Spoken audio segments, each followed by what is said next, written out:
Namo Bhagavate Vasudevaya. Reading from the sixth canto, chapter 10.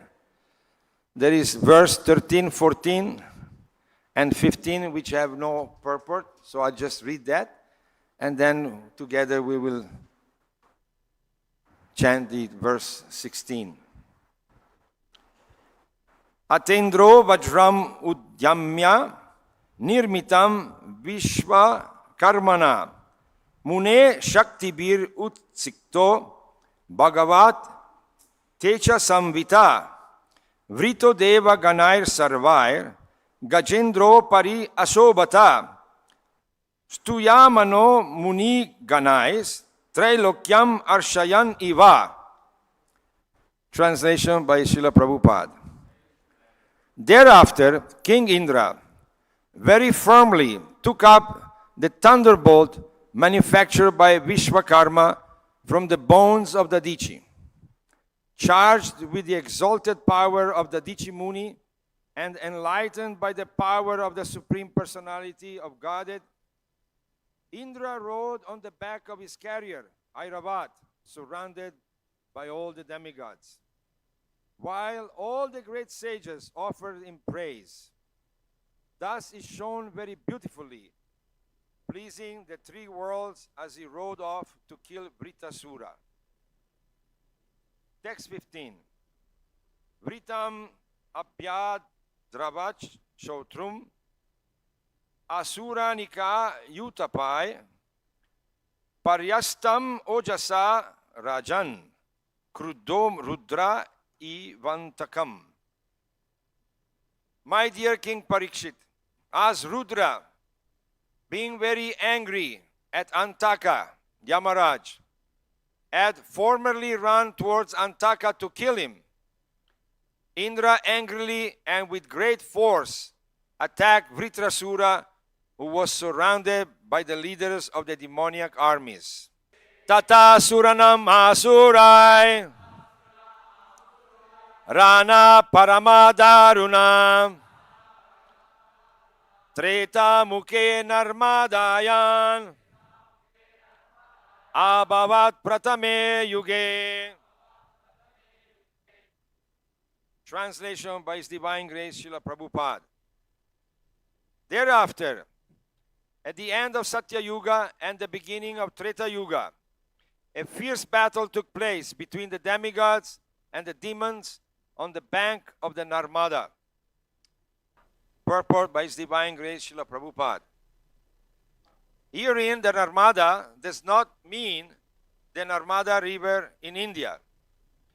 The five great sacred rivers in India, Ganga, Yamuna, Narmada, Kaveri, and Krishna, are all celestial. Like the Ganges River, the Narmada River also flows in the higher planetary systems. The battle between the demigods and the demons took place in the higher planets. The word Pratame Yuge means in the beginning of the first millennium. That is to say, in the beginning of the Vaivashvata Manvantara. In one day of Brahma, there are 14 Manus, who each live for 71 millenniums. The four yugas, Satya, Treta, Dwarpa, and Kali, constitute 1 millennium. We are presently in the Manvantara of Vaivashvata Manu, who is mentioned in Bhagavad Gita, Imam Vivashvate Yogam Proktavam Aham Abhyayam Vivashvan Manave Praha. We are now in the 28th millennium of Vaivashvata Manu. But this fight took place in the beginning of Vaivashvata Manu's first millennium. One can historically calculate how long ago the battle took place, since each millennium consists of 4,300,000 years, and we are now in the 20th millennium. Some 120,400,000 years have passed since the battle took place on the bank of the river Narmada. Srila Prabhupada ki.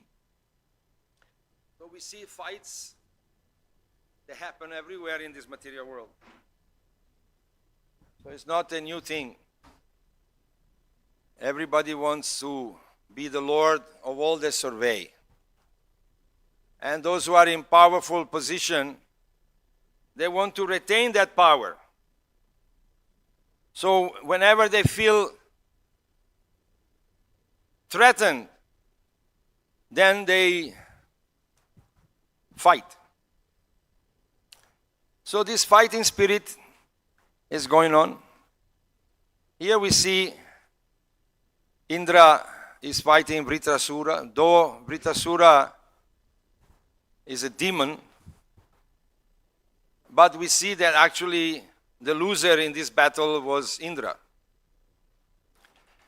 Vrtrasura is a great devotee, and if we study the previous chapters of the Srimad Bhagavatam, we go back to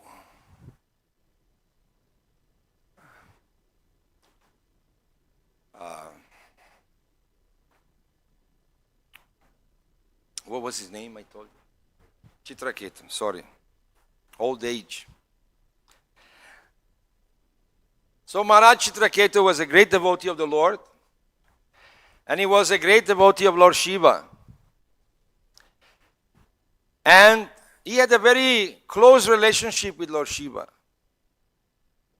So one day, there was an assembly of great sages, all very powerful sages, tapasvi, brahmacharis. And Lord Shiva was sitting, and Parvati was sitting on his lap. Now, in social circles, we should not do that. You don't sit in front of the devotees with your wife on your lap giving a lecture. But Lord Shiva is not ordinary living entity. He is also a very powerful devotee of the Lord. Kshiram yatada divikara vishesha yogat sanjayate naitata pritagasti eto yashambhutam apitatas samupaiti karyat govindamadi purusham tamabhaja. Krishna is milk, from milk comes curd, dahi. So, milk is also dahi, but dahi is not milk. They have two different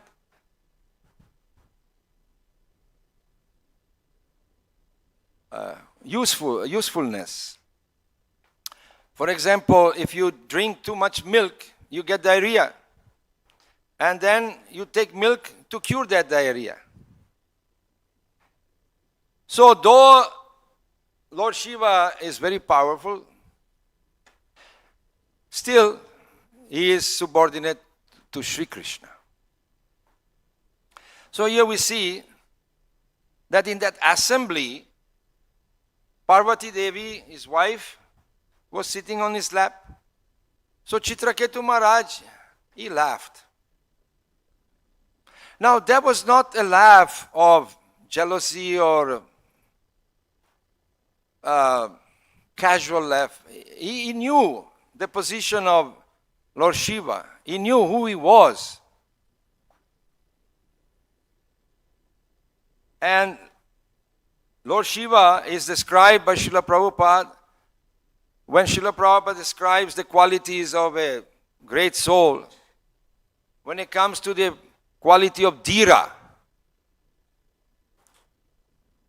then he quotes Lord Shiva.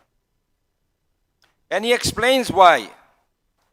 He said that Lord Shiva is so detached from all the material world that is completely oblivion to any sense gratification. And Srila Prabhupada describes that Lord Shiva's wife, again, she was sitting on his lap and she was fondling his genitals. Now you can imagine. But Lord Shiva remained totally undisturbed. Dhira means undisturbed. So that is the quality of the Vaishnavas. That is the quality of the great devotees.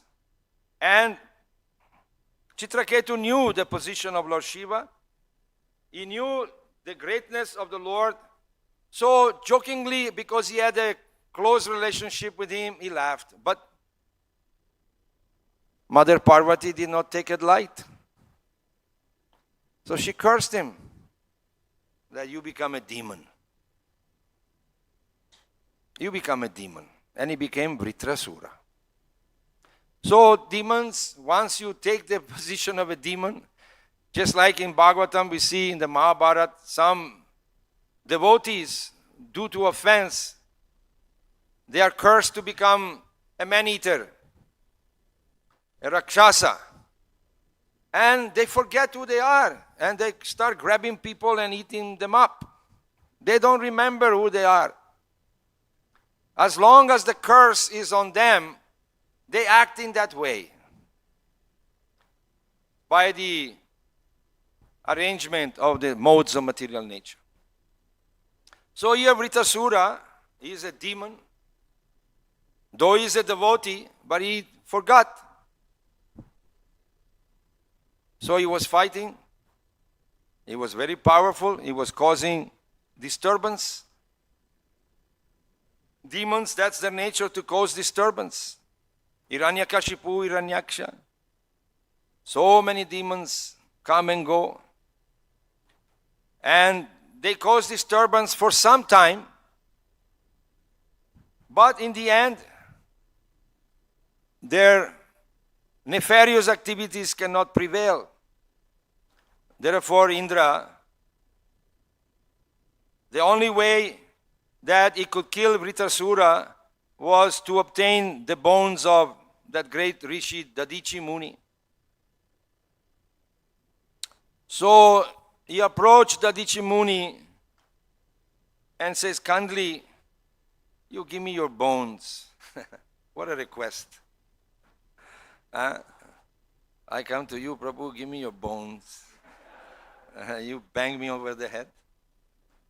But the Dadichi Muni, that's the quality of the great sages, the Vaishnavas.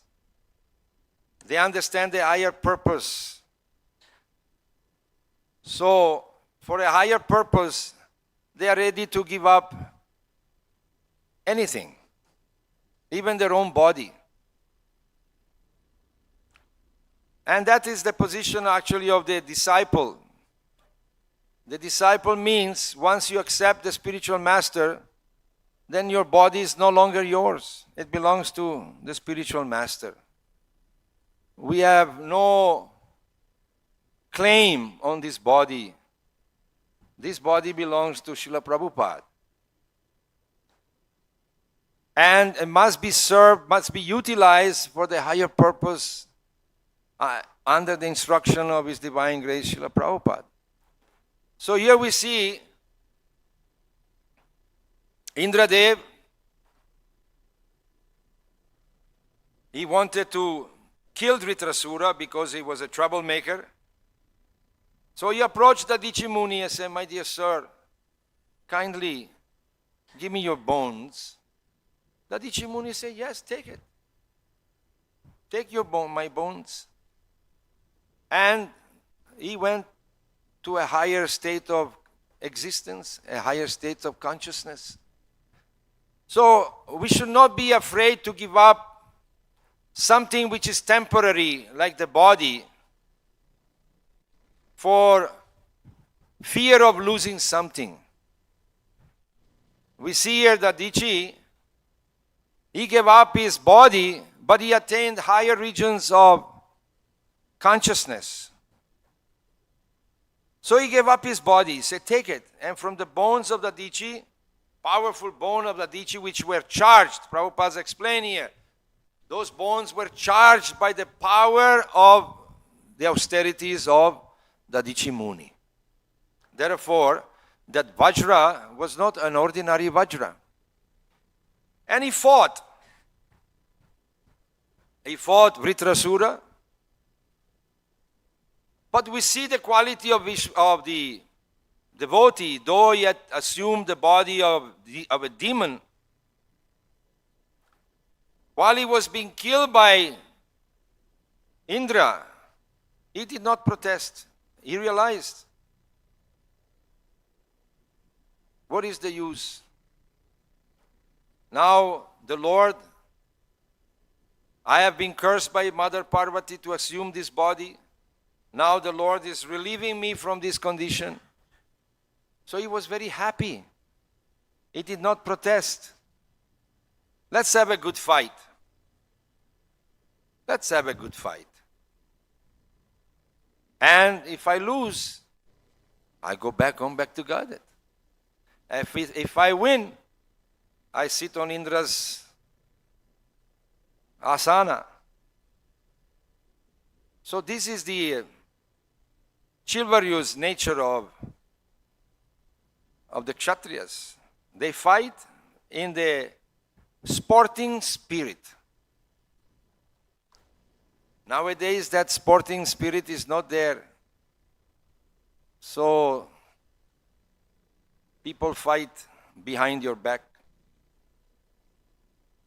So Vrtrasura was defeated, apparently, but actually the one who was defeated was Indra, because he had to go back to his position as Indra. And we all know very well how Indra behaves. How Indra behaves. Even with the Lord, he felt threatened by Krishna. Even though he was feeling threatened by Vrtrasura, he felt threatened even by Lord Sri Krishna. When Lord Krishna asked his father that, why do you worship Indra? Indra doesn't give us anything. We should worship Govardhan.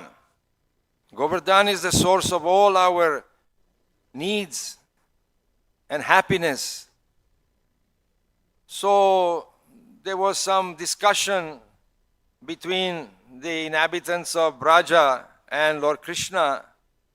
But in the end, Lord Krishna convinced them that whatever articles you have to worship Indra, use it to worship Govardhan. So they did. So then Indra became very angry. But this time he picked the wrong fight. This is not Vrtrasura. This is Lord Krishna. So this is how the demigods are. They are always afraid of losing their position. So here I understand that the key point of this is the offering of the Dichi Muni's body, his bones, to Lord Indra, and his complete detachment from that body. Though he had performed severe austerities and he had become very powerful, he didn't think twice to give up that body. So similarly, as devotees, as disciples of the bona fide spiritual master,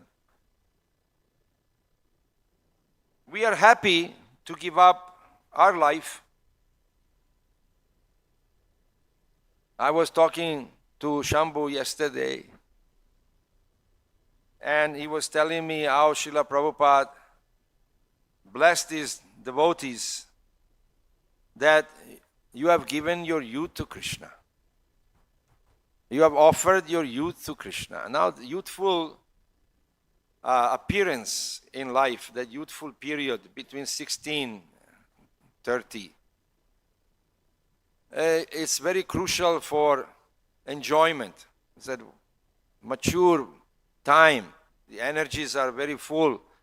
We are charged with great desires to achieve so many things. Like all of you devotees here who had spent so many years studying in the college, acquiring a degree that would allow you to have a very good life with a good salary, that would allow you to have a good house, perhaps marrying a pretty girl, raise a family, and enjoy your youthful nature, your youthful energy in so many gratifications that are presented nowadays. When we came to India in the 70s, India, there was nothing. There were no cinema. There was no internet. There was no television. There was nothing. Even the telephones wouldn't work. You pick up the phone and you want to call one Prabhu, and there were 3-4 people on the phone. Get off the phone. There was cross lines. Get off the phone. It's my phone. Nothing worked. The trains, oh my Lord. The trains, they had the choo-choo engines. They were spewing all these particles of coal. And by the time you reach your destination, boy, you're black and you stink like a dog. But now you have so many great facility for enjoyment here. You go to Bangalore, so many malls, and latest computer, latest gadgets, but you have given up all of this. You have given it up. You had great opportunities. I did not have opportunity. I'm a class 8 dropout. I didn't like study. I used to go to the exam with comic books. Somehow or other, at least I passed 8th standard. Didn't like study. So we had nothing. For us, it was all gain. When I joined Krishna consciousness, I was loitering in India, no money, no prospect of future. I was 8,000 miles away from my so-called home. No means to get back. Was wondering. So when we joined Krishna consciousness, at least me, Shambhu, he was better off. But I gained everything. When I joined the temple, such a nice prasadam. There was a cook, Marwari, Brahmin, who was the personal cook of Gargamuni Maharaj. His name was Shantilal. So the first few months in Calcutta temple, we had this Maharaja. We call, in India, Maharaja is not only one who holds the danda, but also one who holds the spoon. The cooks are also known as Maharajas. So he was preparing amazing. Shambhu can also describe those amazing sabjis, parotas, puris, all sorts of wonderful things that we never tasted. So for us was a wonderful gain, but you were all born in such a wonderful families. I'm sure your mother was cooking many nice things for all of you. So you had everything in your life. And you had a degree that would allow you to enjoy so many wonderful, so-called wonderful things, what people think is wonderful. Otherwise, why they work like donkeys day and night? Why they would work like donkeys day and night? Unless they have some taste. Taste is there, but Prabhupada said, just like in the desert, you are thirsty and somebody gives you a drop of water. It cannot satisfy you. So you have given up so much. And This is very pleasing to Srila Prabhupada. This is very pleasing because you are just like the Dichi. You are giving up your bones. Not only your bones, but your mind, your heart, your soul. And placed it at the lotus feet of His Divine Grace, Srila Prabhupada. Kindly, Srila Prabhupada, use us. Engage us in your devotional service. So this is our perfection. That if we realize in the association of devotees the true meaning of human life, because Bhagavatam said the only purpose of human life is tapasya. Tapasya. Now what is this tapasya? We should understand what is this tapasya. Tapasya means to give up sense gratification. And sense gratification, as Srila Prabhupada described, are both subtle and gross. The gross sense gratification, eat meat, fish, eggs, intoxication, gambling, illicit sex. And the subtle is sense gratification, is the desire to be acknowledged, the desire to be worshipped, the desire to be accepted, respected. This is the desire to enjoy the attention of others. So, actually speaking, the tapasya is not tapasya at all. It's not tapasya at all. Srila Prabhupada simply asked us, give up the cause of your miseries. Give up the cause of your miseries. These are the causes of our miseries. These engagements in sense gratification. We see how people all over the world are suffering because of indulgence in sense gratification. They think the more I eat, the more I have sex, the more I accumulate money, the more I drink, the more I run after women, and all these activities, I become satisfied, I become happy.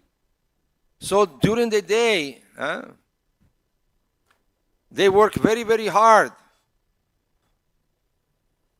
And at night, they go to the clubs and they engage in all sorts of illicit activities, drinking, smoking, sex life, all night long. Then they go home, they're all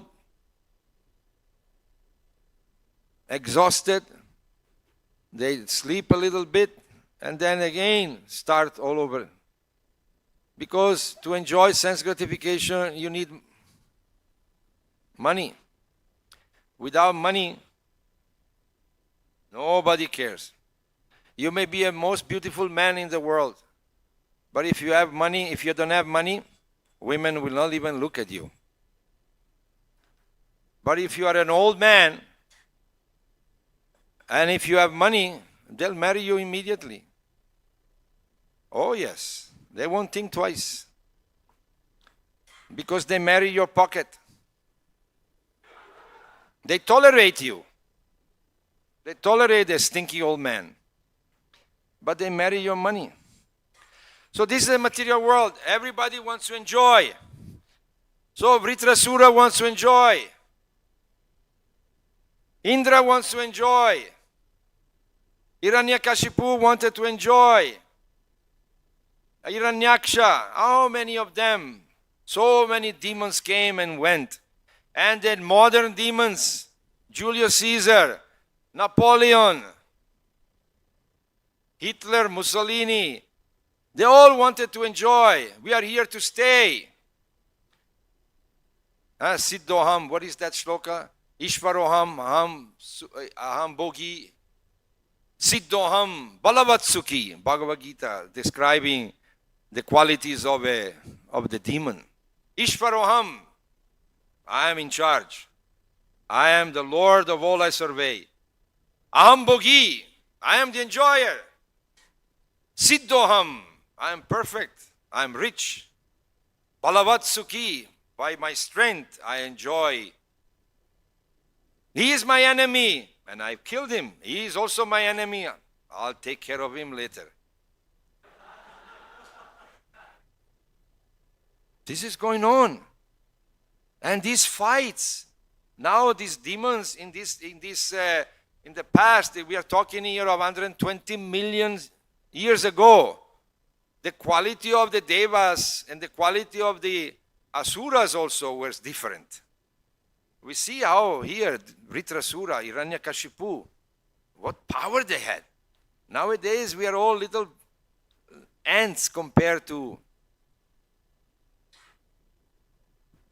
Even Ravana compared to Hiranyakashipu was like a small, because he came to know that there is a great, that Vishnu was the doorkeeper of Bali Maharaj. So he said, I want to go there and fight both Vishnu and Bali Maharaj. So he went to the planet of Bali, and you know, Lord Vishnu is standing at the door of Bali. Can you imagine? Because Bali gave everything, Atmanivedanam. That's Bali Maharaj. He offered to Krishna everything. Please step on my head. 2 steps, you've taken everything from me. Now, please, my head is the only thing left. Kindly step. So he surrendered to the Lord. So when the Lord sees that you are surrendering, he becomes your servant. Becomes your servant. So he went to the palace of Bali Maharaj, and Vishnu was there. So Vishnu says, I am just the doorkeeper. If you want to fight, say, you just go to Bali Maharaj. So he went to Bali Maharaj, and he said, I want to pick a fight with you. He said, Hacha, you want to pick a fight with me? Okay. But first you do one thing. That was Ravana. So there was a ring, an earring of Hiranyakashipu on the floor. He says, if before fighting me, please lift that. Now, small earring, weight should be not so much. So Ravana tried to lift that. He tried to lift that. He couldn't do it. All of his energy, all of his prowess, he couldn't lift that earring of Hiranyakashipu. Then Bali Maharaj said, Acha, you want to fight with me? You see, that is the earring of Hiranyakashipu. And that person outside is the one who killed Hiranyakashipu. He's the one who killed Hiranyakashipu. So you still want to fight with me? Oh, no. Oh, no. These are the qualities of the demons. Ravana was extremely powerful.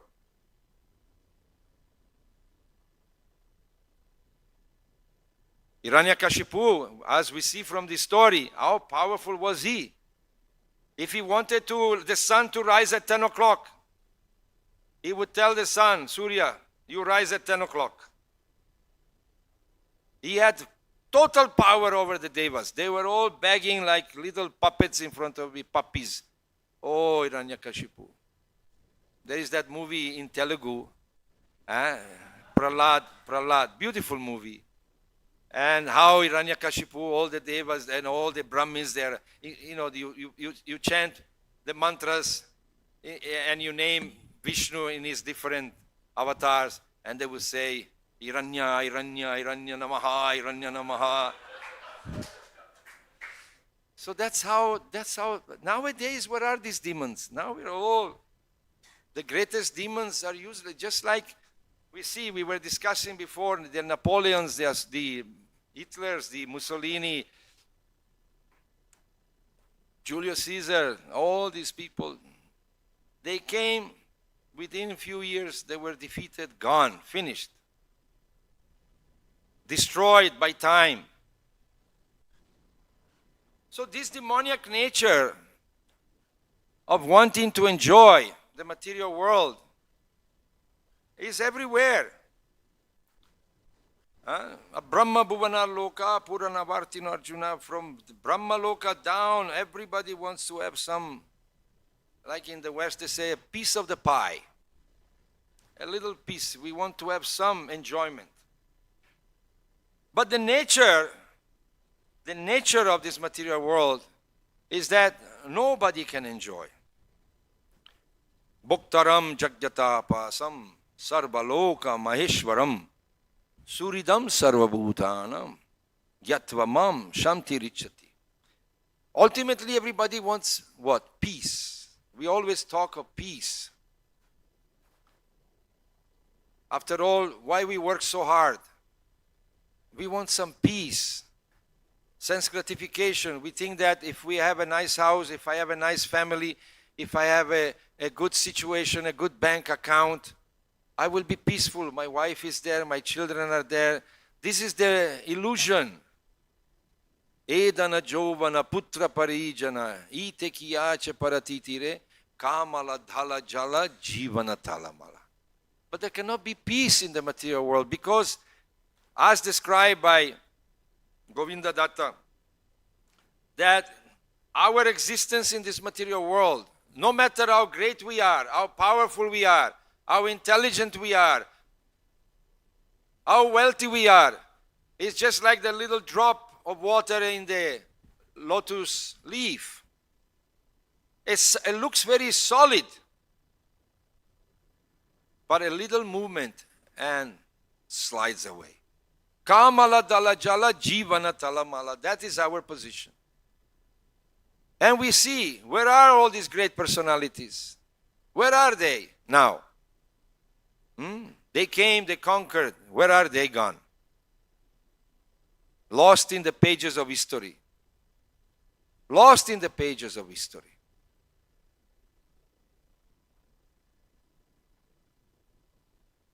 So this sacrifice that you have all done for Srila Prabhupada, by surrendering to his lotus feet, by giving your life,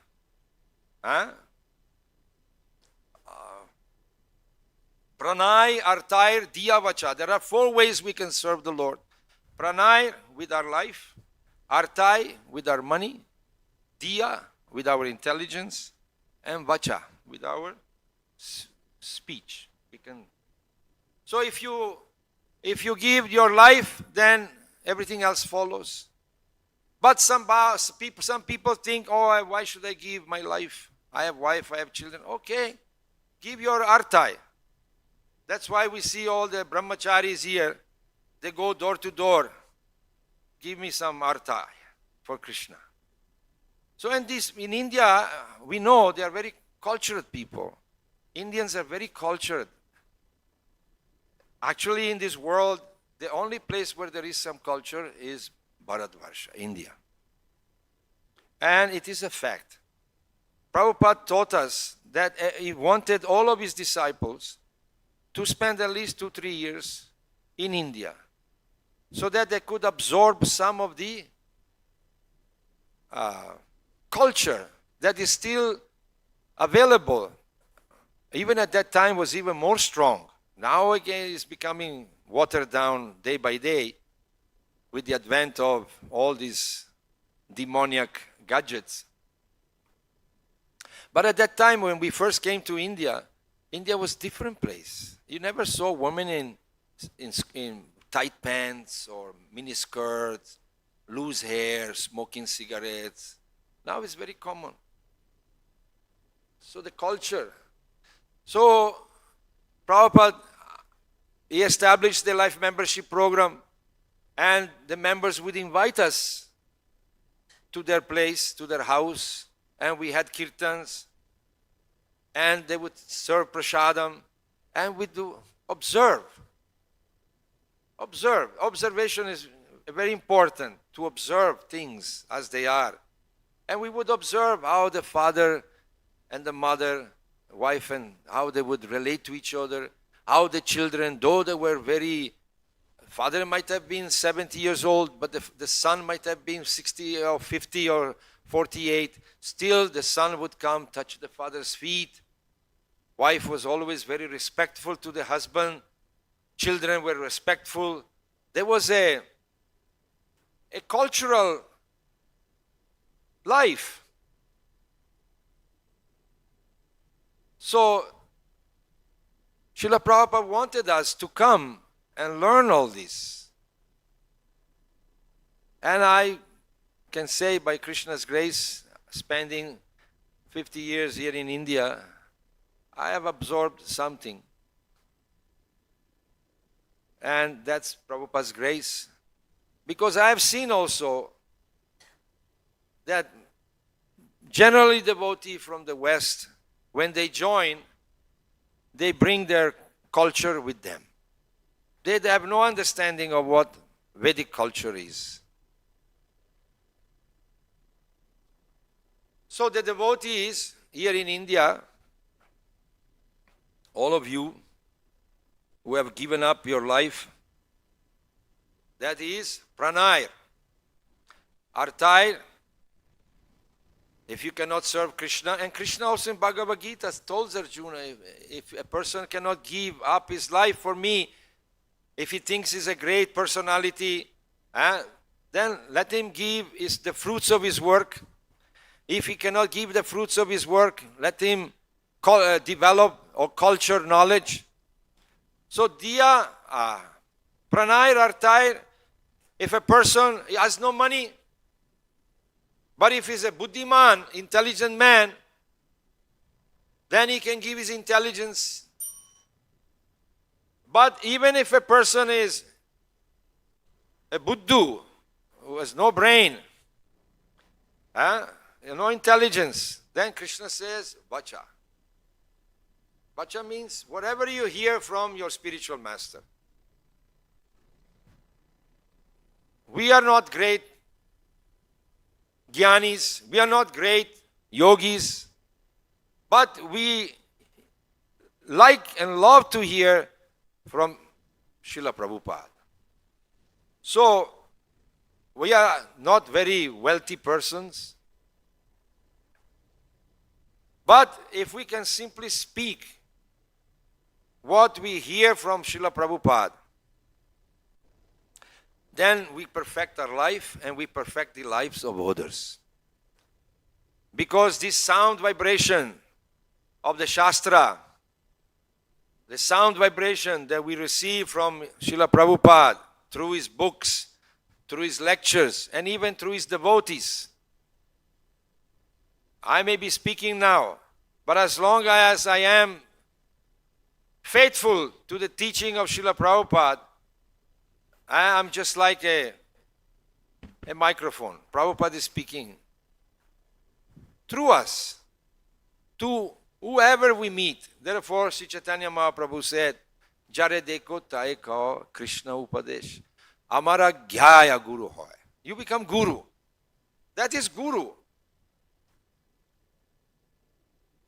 Now that we are guru should not go to our head, thinking that now we are the recipient of all worship from those we preach to. No, that humility should be there. Therefore, Mahaprabhu, in his Shastaka, he said, Trinada pi sunichena, tarora pi saishnuna, amanino manadena, kirtaniya sadari. We should always remember, always keep in our mouth that straw, that trinad, blade of grass, that we are the servants of the servants of the servants of Krishna. And by doing so, we achieve the highest perfection. Though we may not be great tapasvi like the Dichi Muni, or so many great austerity personalities who perform great austerities to obtain their desired results. But our tapasya is very simple. Get up early in the morning, attend Mangal Artik, chant 16 rounds, take only Krishna prasadam. Don't become allured by food that is not offered to the Lord. You're hungry, take prasadam. That's all. And engage in devotional service in whatever occupation, whatever capacity you have, talents that you have, offer it to Krishna and associate with the devotees. I've seen how, I'm observing here, every time I come, I went to Ahmedabad, same thing there. How the devotees have that dadati pratigrinnati guyam makyati prichati bhunktve bhujayate chaiva, that friendship among the devotees, respecting the senior devotees who are leading the temple. So this is our tapasya. This is our tapasya. And by engagement in devotional service in the association of the devotees, by studying the scriptures in the association of devotees, like I see so many devotees are taking notes. This was when we joined Krishna consciousness, it was exactly like that. We were very eager to go to Mangal Artik. Very eager. Mangal Artik, wonderful. And we used to do kirtan that woke us up. No sleeping kirtans. Wake you up. That's Mangal Artik. You should wake up in Mangal Artik. Otherwise, so we were very eager. Shambhu, playing mridanga. What a wonderful kirtans. Wonderful kirtans. For hours. All youthful energy. When I met Shambhu, he was 18 years old. I was 22. And we enjoyed. And we had that love and affection of all the devotees that were there. I remember when I joined the temple, everybody was talking about Prabhupada.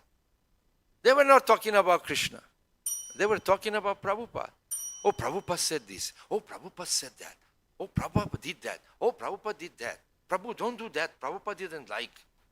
Because young boys, we don't know anything, so we do stupid things. Prabhu, don't do that. And I remember one devotee, Pipalai Prabhu from Mexico, wonderful Vaishnava.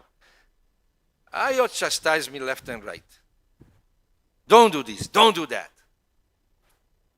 That's how we learned. We didn't have Bhakta program. There was no Bhakta program. Our Bhakta program was to clean the toilets. Sattvik, go and clean the toilets. Yes, Maharaj. Yes, Prabhu. Never questioned. I remember Bhavananda.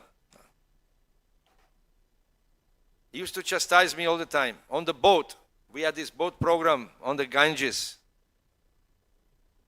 And the water, it's a boat, is a wooden boat, so the water sips in, and goes into the bottom, we call it the bulge, and sips in, and then gets mixed with dust and all sorts of refuse, and starts stinking, So I would say, hey, Sattvik, go and clean. You could not say no to him. You could not say no to the authorities at that time. Because we had that training that authorities are representing Srila Prabhupada, and it is a fact. And as long as the authorities truly represent Srila Prabhupada, it is our duty to follow them. We should not question, though we may not like. Sattvik, do this. I was playing mridanga. We were having kirtan. Our program was to take the deities on a palanquin and go to village. From the boat, we would take the deities of Gornitayas on the palanquin, and my service was playing mridanga. And I was bleeding like anything. I said, Maharaj, I'm bleeding. Shut up. Keep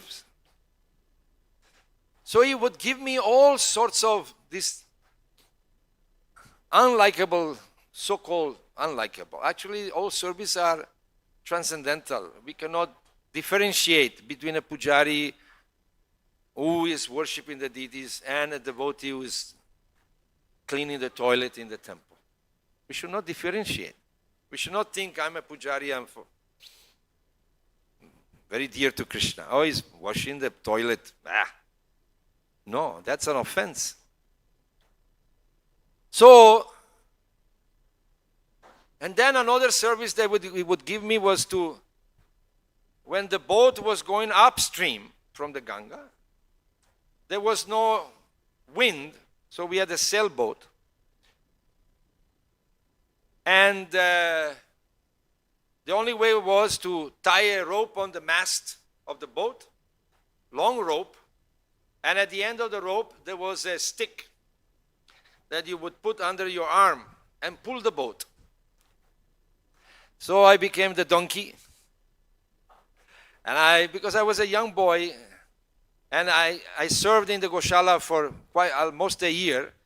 So at that time there was no electricity, there was no hand pump even, there was just a well.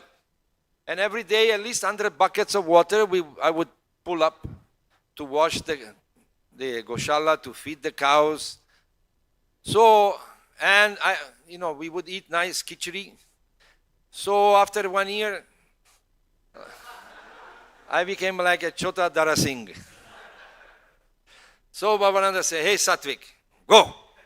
No, I was not Sattvik at that time. I had not taken initiation. So I did all this service very quiet.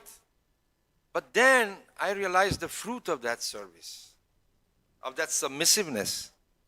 Because when it was time to take initiation, I knew Prabhupada had come.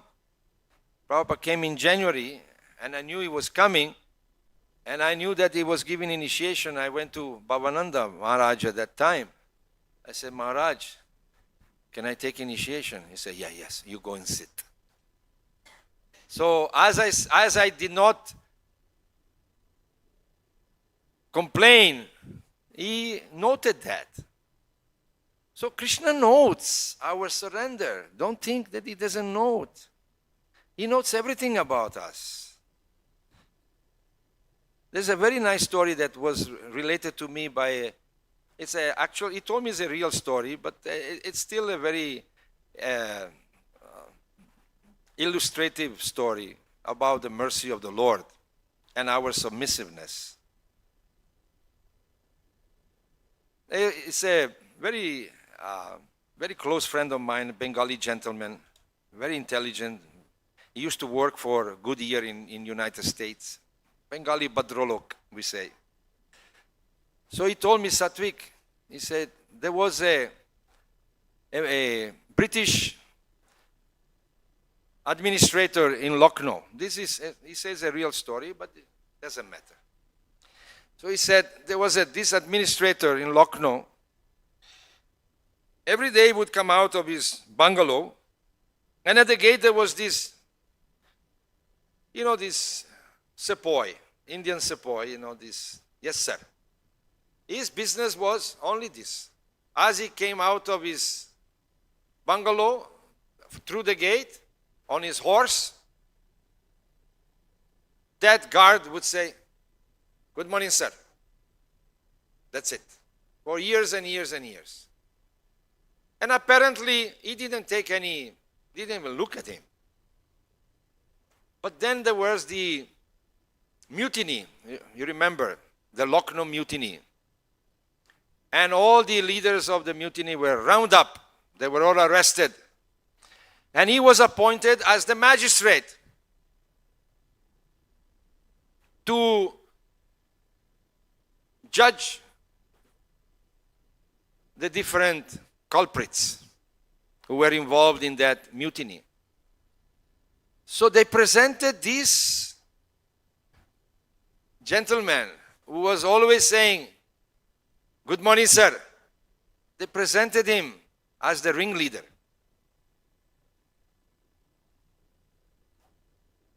And the magistrate looked at him said, no, he cannot be. He said, release him immediately. So though he was presented as a ringleader, we don't know. I'm relating this to our service to Prabhupada and Krishna. That every day we get up, we chant around, we engage in devotional service under the guidance of the senior devotees. We are just like that sepoy, yes sir, yes sir, yes sir.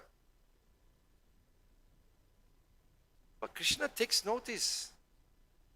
He doesn't come here and give you a pat in the back. But at the time of leaving this body,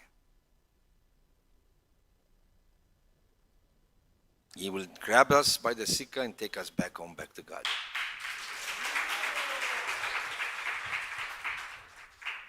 So it may seem to us, sometime, we see that senior leaders, they get so much respect. They get the mala, they get the mahaprasad. Sometimes we feel, oh, why not me?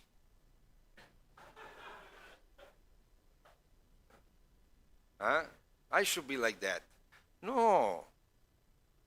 Vaishnavas, by nature, they shy away from respect.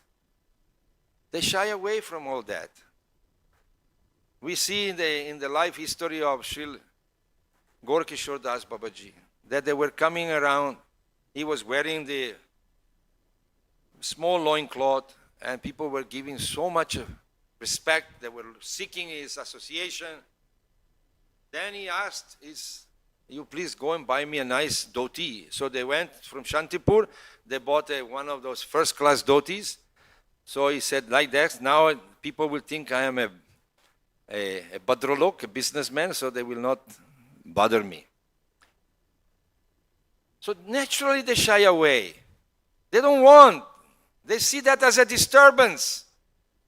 Then they were still coming, and because his fame was spreading all over, then he would go to the toilets. He would sit in the toilet, in the urinals, and chant the holy name. Now please come here and give me your respect. People wouldn't go. So this is the nature. So we should not feel that I am missing something. Nobody misses anything. Devotees, just like the Dichi. He didn't miss anything. He gave his life. He gave his bones. Take it. Total detachment.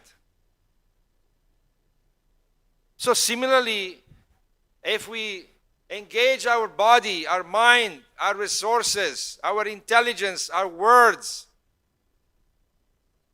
in the service of His Divine Grace, Srila Prabhupada, we can never be the loser.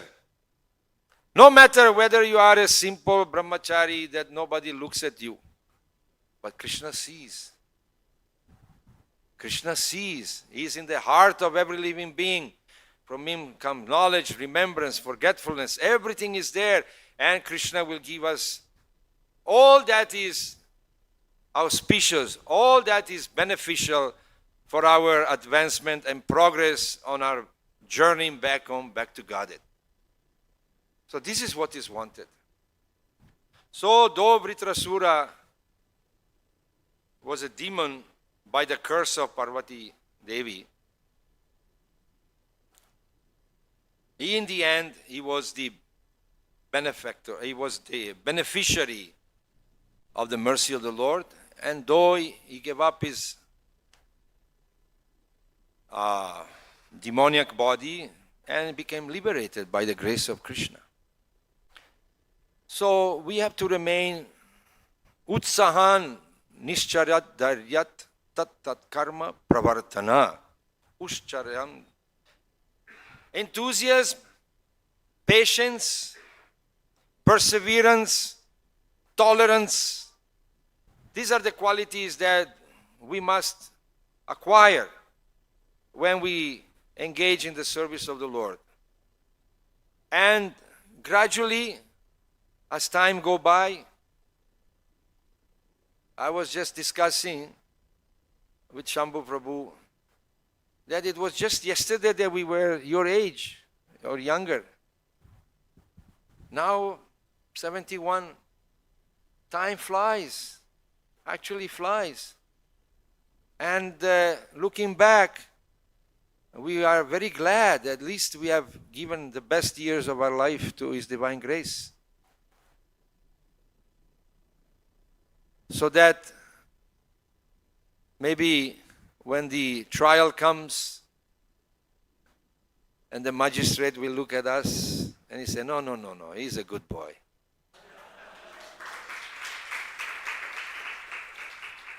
That is the perfection of our life. That is the perfection of our life. So we remain faithful to Srila Prabhupada. We remain faithful to the instruction of Srila Prabhupada. We remain faithful to the knowledge that is being handed down from Lord Krishna to Lord Brahma through the Parampara system, that this knowledge is actually transcendental. And if we adhere to the principle of devotional service throughout our whole life, then we can become situated again in our eternal position in the spiritual realm, in the abode of Krishna. Jai Srila Prabhupada ki. Any questions, comments? Yes.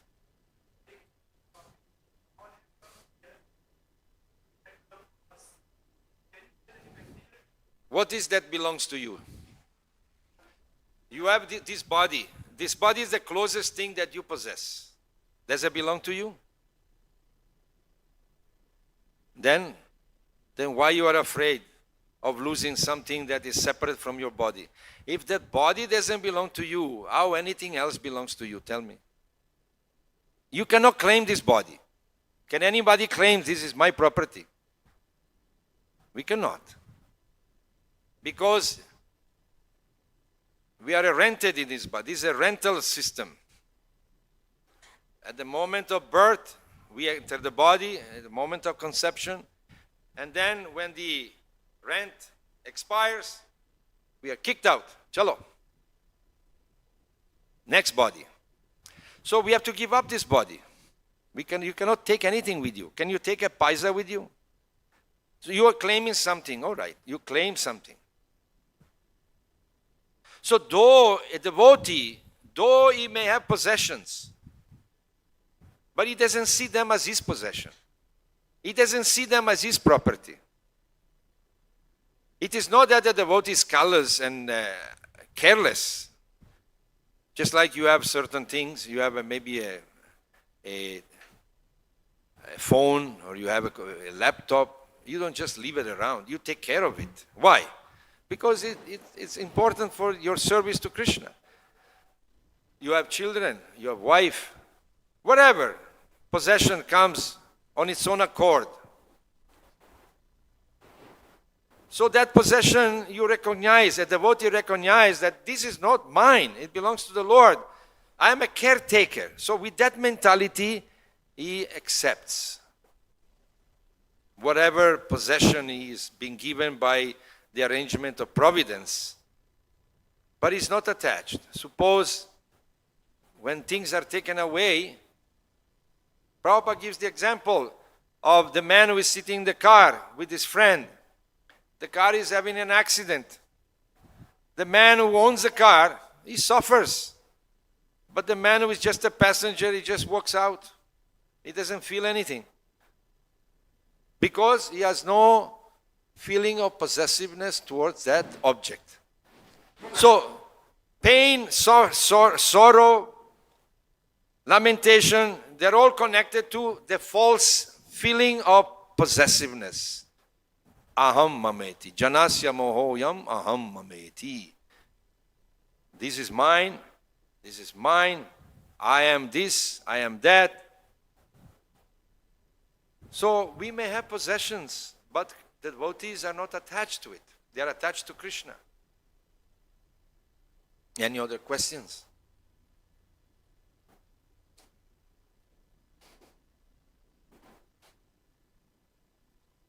Jai Srila Prabhupada ki.